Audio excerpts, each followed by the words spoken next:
Good morning बच्चों। बच्चों, आज हम आपके सामने 8वीं कक्षा का 5वां पाठ महात्मा गांधी जी का पाठ लाए हैं बच्चों। तो देखो, महात्मा गांधी जी कौन थे? हमारे राष्ट्रपिता थे। कौन थे? राष्ट्रपिता थे। देखो, हर नोट में भी देखो इनकी तस्वीर, 100 रुपये के नोट में इनकी तस्वीर आती है, आज भी है बच्चों। तो गांधी जी कौन थे? गांधी जी एक सामान्य बालक थे। सामान्य बालक से आज एक महात्मा के नाम से वो जाने जाते हैं बच्चों। तो एक सामान्य बालक से महात्मा कैसे बने? क्या हम भी बन सकते हैं क्या? तो इसके बारे में विचार करेंगे तो हाँ बच्चों, हम भी बन सकते हैं। कैसे? अच्छे विचारों को अपनाकर बुरे विचारों को त्याग करके हम एक महात्मा कहला सकते हैं। तो बालक, महात्मा गांधी जी जब बालक थे तो कैसे थे, उसके बारे में थोड़ी सी जानकारी आज हम प्राप्त करेंगे बच्चों। देखो, महात्मा गांधी जी, आपका पाठ का नाम है महात्मा गांधी।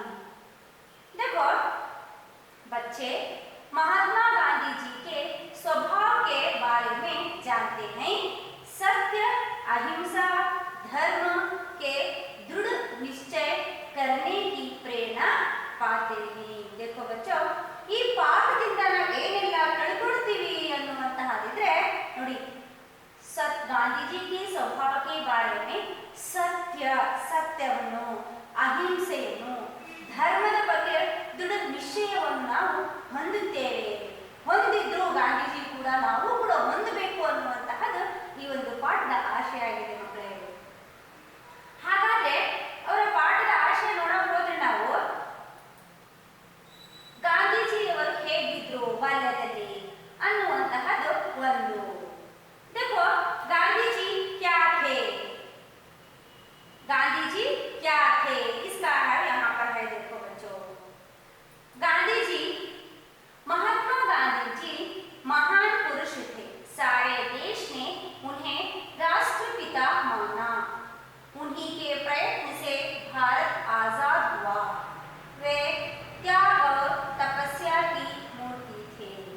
धर्म उनके प्राण था और सत्य उनकी आत्मा थी। देखो कितनी अच्छी बात है। महात्मा गांधी महापुरुष थे। महापुरुष मीन्स हमारे पूरे देश में महापुरुष कहा जाता है। सारे देश ने उन्हें राष्ट्रपिता माना। राष्ट्र के ही पिता थे वो। कौन? गांधी जी। उन्हीं की प्रयत्न से, वो अकेले के प्रयत्न से नहीं, लेकिन वो क्या थे? नेता थे। वे नेतृत्व करते थे। हर एक रैली का हो, हर एक कार्य का हो, वे नेता थे। उन्हीं के प्रयत्न से भारत आजाद हुआ। वे त्याग और तपस्या की मूर्ति थे। कौन? गांधी जी क्या थे? त्याग और तपस्या। त्याग ಏನೇ ಬಂದರೂ ಕೂಡ ಕೊಡುವಂತಹದ್ದು ತ್ಯಾಗ ಮತ್ತು ತಪಸ್ಸಲ್ಲ. ಅವರು ಒಂದು ನಿಶ್ಚಯ, ದೃಢ ನಿಶ್ಚಯವನ್ನು ಮಾಡಿದ್ರೆ ಆ ಒಂದು ಕಾರ್ಯ ಆಗುವವರೆಗೂ ಅವರು ಬಿಡ್ತಾ ಇರಲಿಲ್ಲ. धर्म उनका प्राण था और सत्य उनकी आत्मा थी।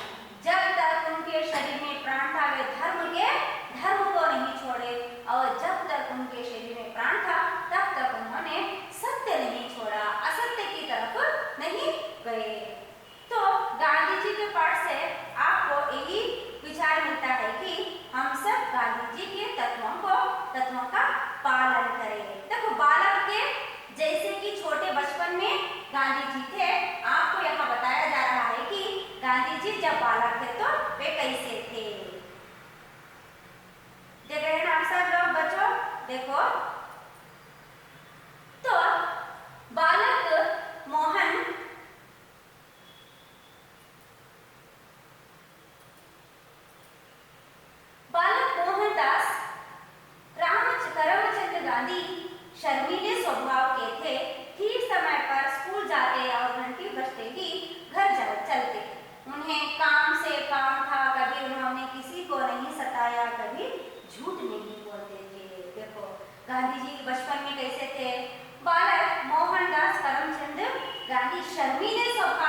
नहीं किया।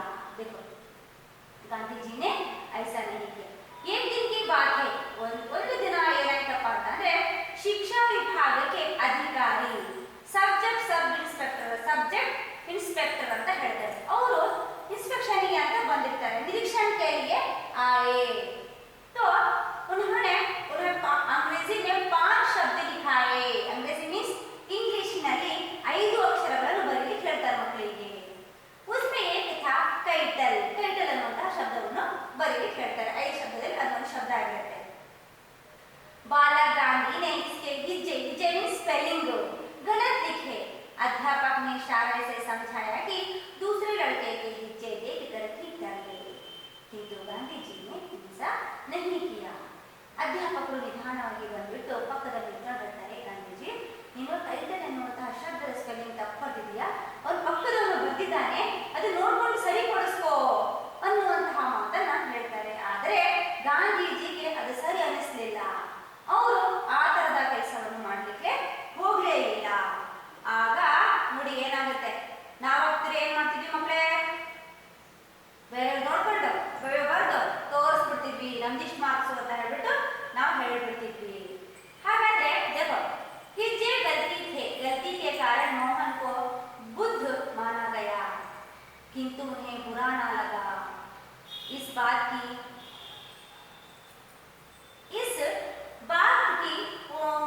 खुशी थी कि उन्होंने चोरी का रास्ता नहीं अपनाया. उनकी सत्यही से शुरू हुई जिसने उन्हें आगे महात्मा बनाया. हिज्जे गलती ನೋಡ್ಕೊಂಡು ಬರೆಯಪ್ಪ ಅಂತಂದ್ರೆ ಅವ್ರು ಬರ್ದಿಲ್ಲ. ಇನ್ಸ್ಪೆಕ್ಟರ್ ಬಂದ್ರು, ನೋಡಿದ್ರು, ಅಧಿಕಾರಿ ವಿಷಯ ಪರಿವೀಕ್ಷಕ ಅಧಿಕಾರಿಗಳು ಅಂತ ಹೇಳ್ತೀವಿ, ಅವ್ರು ಬರ್ತಾರೆ, ಮೋಹನ್ ದಾಸರ ಒಂದು ನೋಟ್ಬುಕ್ ನೋಡ್ತಾರೆ, ಇದರಲ್ಲಿ ತಪ್ಪಿದೆ ಅಂತ ಹೇಳ್ತಾರೆ. ಕಿಂತು ಉನ್ಹೇ ಬುರಾ ನಹೀ ಲಗಾ. ಹಾಗಾಗಿ ಎಲ್ಲರೂ ಸಹ ಬರಲ್ಲ ಅಂತ ಹೇಳ್ಬಿಟ್ಟು ಅವಮಾನವನ್ನು ಮಾಡ್ತಾರೆ. ಆದರೆ ಗಾಂಧೀಜಿಗೆ ಅದು ಅವಮಾನ ಅನ್ನಿಸ್ಲಿಲ್ಲ. ಯಾಕೆ ಹೇಳಿ ನೋಡೋಣ. ಯಾಕೆ ಅಂತಂದ್ರೆ ಅವರು ತನ್ನ ಸತ್ಯದಲ್ಲಿ ಅವರಿಗೆ ನಂಬಿಕೆ ಇತ್ತು. ಇನ್ನೊಬ್ಬರದ್ದು ನಾನು ನೋಡದೆ ಬರ್ದೆ, ನನ್ನ ಸ್ವಂತಿಕೆಯಿಂದ ನಾನು ಬರ್ದೆ, ಏನೇ ಬರಲಿ ನಾನು ತಪ್ಪಾದ್ರೂ ಪರವಾಗಿಲ್ಲ, ಇನ್ನೊಬ್ಬರ ಕಾಪಿನ ನಾನು ಮಾಡಿಲ್ಲ ಅನ್ನುವಂತಹ ಒಂದು ನಿಲುವರು ಹೊಂದಿದ್ರು. उनकी सत्यता यहीं से शुरू हुई. ಅವರ ಸತ್ಯ यहाँ से शुरू होती है गांधी जी की सत्य, जिसने उन्हें आगे महात्मा बनाया. यही सत्य का रास्ता उन्होंने अपनाया. अगर उस दिन महात्मा गांधी जी दूसरों के कॉपी करके लिख देते तो वे आज महात्मा नहीं बनते बच्चों. इसीलिए वहां से उनकी महात्मा बनने का भाव वहां से प्रारंभ हो गया. तो गांधी जी को जब उन्होंने नहीं देखा तो उन्होंने क्या किया, देखो श्रवण पितृभक्ति नाटक पढ़कर उन्होंने निश्चय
यही आकांक्षा थी कि उन्होंने सत्य का साथ दिया और धर्म को अपना प्राण समझा और त्याग को अपना बलिदान समझा। त्याग और बलिदान के साथ उन्होंने देश में राष्ट्रपिता के नाम से जाने लगे।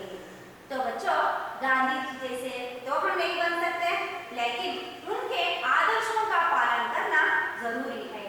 बहुत नहीं तो कुछ थोड़े आदर्शों पर हम उनका पालन करेंगे। देखो, ये दो घटना है।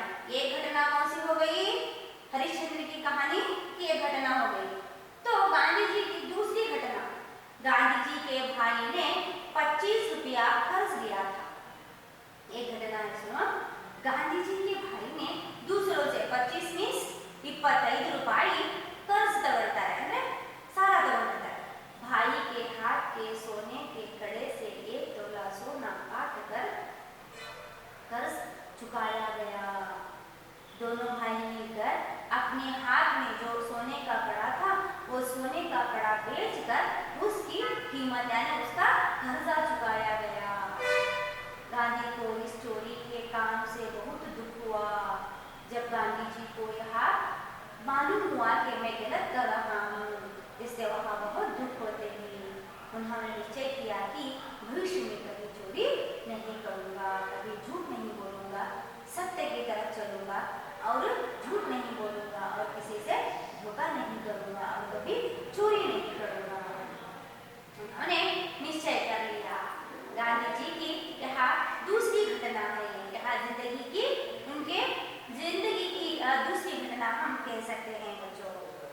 तो जब भारत में राष्ट्रपति के नाम से जाना जाता है तो अच्छे गुणों में होंगे, उन अच्छे गुणों को छात्र अपनाना चाहिए और अब छात्र अपनाना चाहिए और उसे अपने जीवन में पालन करना चाहिए। पिता के माफी मांगने की बात सोची, पर पिता के सामने जाने की हिम्मत ना हुई। सारी देखो, हिम्मत ना हुई। सारी घटना पत्र में लिखकर गांधी ने पिता से सजा मांगी। पत्र पढ़कर पिता की आंखें भर आई। गांधी जी ने हमेशा के लिए चोरी की आदत छोड़ दी। पिता के आंसू देखकर गांधी को विश्वास हो गया कि पिता ने मुझे क्षमा कर दिया। देखो बच्चों, पिता से माफी मांगने की बात सोची। जब दोनों भाई मिलकर किसी के पास कर्जा लिया था और उस कर्जे को चुकाने के लिए उन्होंने क्या किया? अपने हाथ का सोने का कड़ा तक का बेच दिया। इससे गांधी और उनके भाई को पश्चाताप होने लगा और गांधी ने सारी बात अपने पिताजी को सुनाने की कोशिश की, लेकिन गांधी जी को करमदास मोहनदास करमचंद के पास जाने की हिम्मत ना हुई पिता के सामने। तब गांधी जी ने एक पत्र लिखा कि मैं ऐसा काम कर चुका हूँ। पत्र लिखकर पिताजी से माफी मांगी, सजा मांगी। माफी नहीं बच्चों, सजा मांगी। सजा मीन्स ಶಿಕ್ಷೆಯನ್ನು ಕೇಳುತ್ತಾರೆ। ನಾನು ಇಂತಹ ಕೆಲಸ ಮಾಡಿದ್ದೀನಿ ಅಪ್ಪಾಜಿ, ನನಗೆ ಶಿಕ್ಷೆ ಕೊಡಿ ಅನ್ನುವಂತಹ ಅದನ್ನು ಎದುರುಗಡೆ ನಿಂತ್ಕೊಂಡು ಕೇಳುವಂತಹ ಮತ್ತೆ ಹೇಳುವಂತಹ ಧೈರ್ಯವಿಲ್ಲ ಗಾಂಧೀಜಿಗೆ. ಅದೇನ್ ಮಾಡ್ತಾರೆ? ಪತ್ರದ ಮೂಲಕವಾಗಿ ಬರೆದು ತನ್ನ ತಂದೆಗೆ ಒಪ್ಪಿಸ್ತಾರೆ, ನನಗೆ ಇದರ ಸಜೆ ಬೇಕು ಅನ್ನುವಂತಹದ್ದು। पत्र पढ़कर पिता की आंखें भर आई। पत्र पढ़े पिताजी आंखें भर आई, कण तुम्बी बंधु। गांधी जी ने हमेशा के लिए चोरी की आदत छोड़ दी। तब पिताजी ने माफ कर दिया मोहन को और पिता की आंखों में आंसू देखकर गांधी जी को विश्वास हो गया। विश्वास का विलोम शब्द होता है अविश्वास और मुझे क्षमा कर दिया है। यहाँ उनकी पिता की आंखों में आंसू देखकर उन्होंने समझ लिया कि उन्होंने माफ कर दिया है। तो ऐसे बहुत सारे संदर्भ आने इस समय हमारे जीवन में आते हैं बच्चों। तो क्या करना है? उन सब का सामना करते हुए हमें आगे बढ़ना है। और कभी भी किसी से भी अगर घर में झूठ बोलते हैं तो क्या करना है? उनसे माफी भी मांगना है और माफी मांगने के बाद वो घर वाले बड़े होते हैं जो वे हमें गांधी जी का पाठ हमें यहाँ सीख देता है कि गांधी जी एक सत्य की मूर्ति थे और सत्य की मूर्ति थे और त्याग और सत्य की मूर्ति थे और अहिंसा तत्व का पालन किया उन्होंने। यहाँ बताया जाता है कि अहिंसा सत्य और धर्म के दृढ़ निश्चय से ने गांधी जी को महात्मा बनाया। ಒಂದು ತ್ಯಾಗವನ್ನು ಮಾಡುವುದರ ಮೂಲಕ ತ್ಯಾಗಿಗಳು ಅಂತ ಹೇಳ್ಬಿಟ್ಟಾರೆ ಸರಸ್ವತಿ ಮಕ್ಕಳೇ. ಹಾಗಾಗಿ ಆ ತ್ಯಾಗವನ್ನು ಮಾಡಬೇಕಪ್ಪ ಅಂತ ಅಂದ್ರೆ ಸಾಕಷ್ಟು ಕಷ್ಟವನ್ನು ಪಡಬೇಕಾಗುತ್ತೆ ನಾವು. ಅದೇ ರೀತಿಯಲ್ಲಿ ಗಾಂಧೀಜಿ ಕೂಡ ಅಂತಹ ತ್ಯಾಗದ ಮನೋಭಾವ ಇದ್ದಿದ್ರಿಂದ ಇವತ್ತು ಮಹಾತ್ಮ ಮತ್ತೆ ರಾಷ್ಟ್ರಪಿತ ಅಂತ ಹೇಳ್ಬಿಟ್ಟು ಅನ್ನಿಸ್ಕೊಂಡ್ರು. ಅದೇ ತರದಲ್ಲಿ ಗಾಂಧೀಜಿ ತರ ಆಗಬೇಡ ಮಕ್ಕಳೇ. ಗಾಂಧೀಜಿಯಲ್ಲಿರುವಂತಹ ಕೆಲವೊಂದು ಗುಣಗಳನ್ನು, ಉತ್ತಮವಾದಂತಹ ಒಳ್ಳೆಯ ಗುಣಗಳನ್ನು ನಾವು ಅಳವಡಿಸಿಕೊಳ್ಳೋಣ. ಇವ್ರ ಹೆಸರು ತುಂಬಾ ಜನ ಸ್ವಾತಂತ್ರ್ಯಕ್ಕಾಗಿ ಹೋರಾಟವನ್ನು ಮಾಡಿದ್ದಾರೆ. ಇವ್ರ ಹೆಸರು ನಾವು ಹೆಚ್ಚು ಯಾಕೆ ಬಳಸ್ತೀವಿ? ಯಾಕಪ್ಪ ಅಂತಂದ್ರೆ ಒಂದು ನೇತೃತ್ವವನ್ನು ವಹಿಸಿದ್ರು. ಪ್ರತಿಯೊಂದಕ್ಕೂ ಸಹ ಪ್ರತಿಯೊಂದು ಕಾರ್ಯದ ಒಂದು ನೇತೃತ್ವವನ್ನು ವಹಿಸಿಬಿಟ್ಟು ಇವರು ತಮ್ಮ ಕಾರ್ಯದಲ್ಲಿ ಸಫಲತೆಯನ್ನು ಗಳಿಸ್ತಾ ಇದ್ರು. ಹಾಗಾಗಿ ನಾಯಕರಾಗಿರುವಂತಹ ಒಂದು ಗಾಂಧೀಜಿಯವರ ಹೆಸರು ನಾವು ಎಲ್ಲ ಕಡೆಯೂ ಸಹ ಕೇಳಲ್ಪಡ್ತೀವಿ.